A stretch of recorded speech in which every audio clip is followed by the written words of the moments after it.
গর্ভাবস্থায় অতিরিক্ত শুয়ে থাকলে যেসব সমস্যা হতে পারে।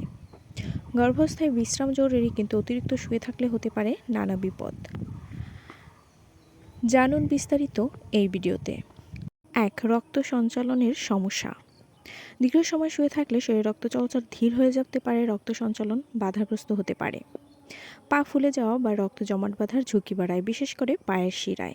2. পেশি দুর্বল হয়ে যাওয়া। চলাফেরা বা হালকা ব্যায়াম না করলে পেশি দুর্বল হয়ে যাওয়া বা প্রসবের সময় সমস্যা তৈরি করতে পারে। 3. মেজাজ খারাপ ও মানসিক চাপ। সব সময় শুয়ে থাকলে মন খারাপ, দুশ্চিন্তা, বিষণ্ণতা বাড়তে পারে, যা মানসিক স্বাস্থ্যের ওপর খারাপ প্রভাব পড়ে। 4. ওজন নিয়ন্ত্রণে সমস্যা। কম চলাফেরার কারণে অতিরিক্ত ওজন বেড়ে যেতে পারে, যা গর্ভাবস্থায় ডায়াবেটিস বা উচ্চ রক্তচাপের ঝুঁকি বাড়ায়। 5. বেড রেস্ট থাকার সময় পিঠে ব্যথা বা পায়খানা সমস্যা। এভাবে বেশি সময় শুয়ে থাকলে পিঠে ব্যথা, কোষ্ঠকাঠিন্য বা হালকা সমস্যা দেখা দিতে পারে। তবে চিকিৎসকের পরামর্শে যদি বেড রেস্ট দেওয়া হয়, যেমন রক্তচাপ, গর্ভপাতের ঝুঁকি বা প্লাসেন্টার সমস্যা থাকলে, তখন সেটা মেনে চলা জরুরি।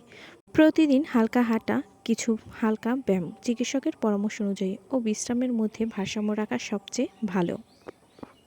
প্রতিদিন কিছু হালকা ব্যায়াম, হাঁটা ও পর্যাপ্ত বিশ্রাম, এই তিনের মিলনই গর্ভকালীন সুস্থতার চাবিকাঠি। মনে রাখবেন, মা সুস্থ থাকলেই একটা সুস্থ শিশুর জন্ম হবে। ভিডিওটি ভালো লাগলে শেয়ার করুন অন্য হবু মায়েদের সাথেও। আরও ভিডিও পেতে পেজটি ফলো দিয়ে পাশেই থাকুন। Thanks for watching. ফলো পিওস টিপস।